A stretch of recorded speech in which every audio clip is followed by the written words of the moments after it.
On this episode of Simply Brilliant, I'd like to talk to you a little bit about what makes an entrepreneur and how it relates to problems in the field and who you might want to have on your team as it relates to a large event that we're doing right now today, Super Bowl Sunday.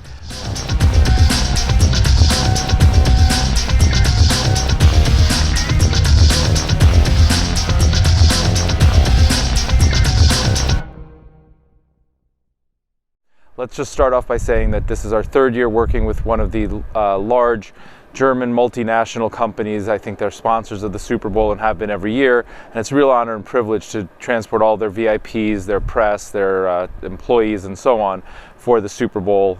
We also have done things for them at the All-Star Game, and we're doing that again in Toronto next month, or actually later this month. But nonetheless, the best laid plans, and we do a ton of preparation and planning for these events, required us to have about half a dozen vehicles on location in San Francisco, and we used a combination of our own fleet from the California area and a variety of affiliate networks that we've done a ton of business with and quality control and so on.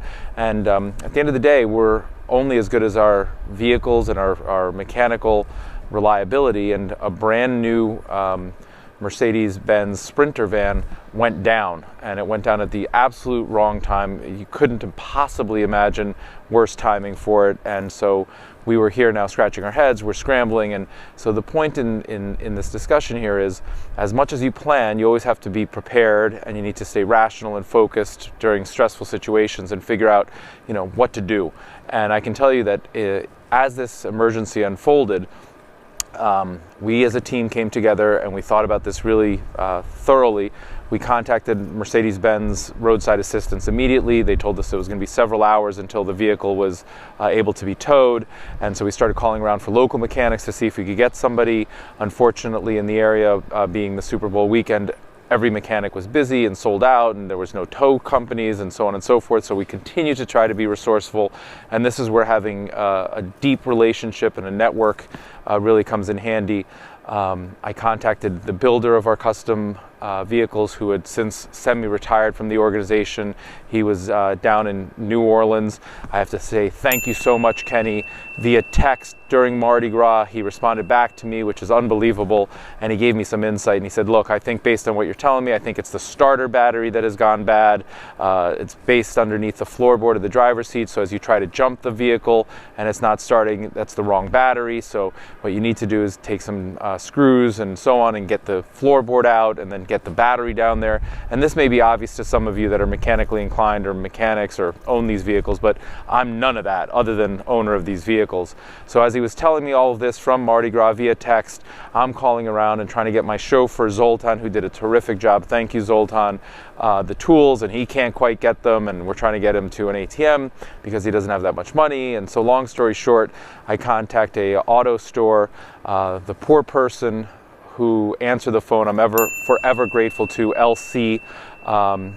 He answered the phone. I explained to him what we need. He said there was really nothing that they could do. I asked him if he takes a lunch break and when is it, and is he mechanically inclined.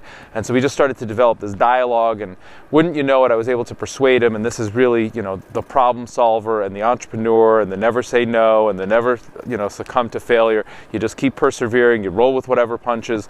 So wouldn't you know it, I managed to convince LC to take his lunch break, go to Zoltan in the vehicle, figure out what tools he needs to take a look at the starter battery. He went back to his shop, he got whatever tools he needed, he went back to the vehicle, he got the starter battery out, they tested it there on location, it looked like it was dead, so they took it back to the O'Reilly shop, they tested it there, sure enough that battery was dead.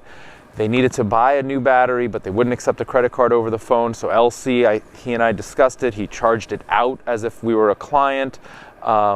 Put it into the vehicle, it worked. Zoltan used his credit card, bought the battery. Now our vehicle starts. We tested the alternator to make sure everything was okay. And long story short, the problem was averted. The vehicle was back on the road. It was fantastic, but I would think in about 99% of the cases, this vehicle would have been out of commission. While this was happening, the tow company, Mercedes-Benz roadside assistance, showed up. They were going to take it to the Mercedes dealer in San Francisco. They were swamped. They probably wouldn't be able to see it until Monday or Tuesday, so this vehicle would have been out of commission. Our client would have been gravely disappointed, and so on. And as a result of being resourceful and never quitting and just being responsible and communicating with a network and figuring out what was wrong and solving problems and just going and going and going, and it's the core attributes of an entrepreneur, we were able to get the vehicle back on the road. We lost about half an hour to an hour, not exactly what we wanted to do, but the point is we saved the day.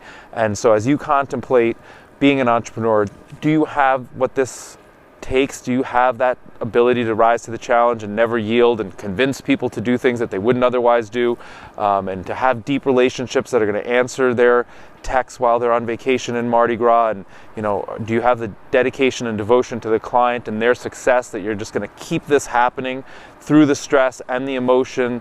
And if so, then entrepreneurship is something that you should really consider, because there's few people that can actually get this done. My team calls me Richard the Magician. As a result of this, the client, I think, is very pleased that we were able to get this vehicle up and running.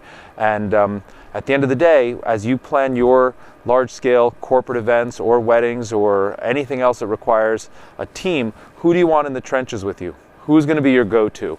And what the event manager that we've worked with, Kurt, has said on this is, listen, shit happens. It happens to every single person. The question is, how do you respond to it? How do you deal with it? How do you overcome it? How do you solve the problem?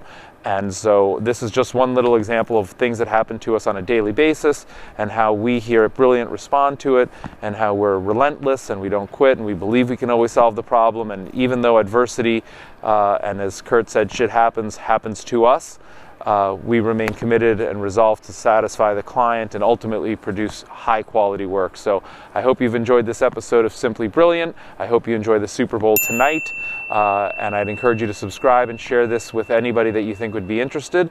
And we really thank you for your time and your feedback. So we appreciate you very much. Thank you so much, and enjoy the Super Bowl.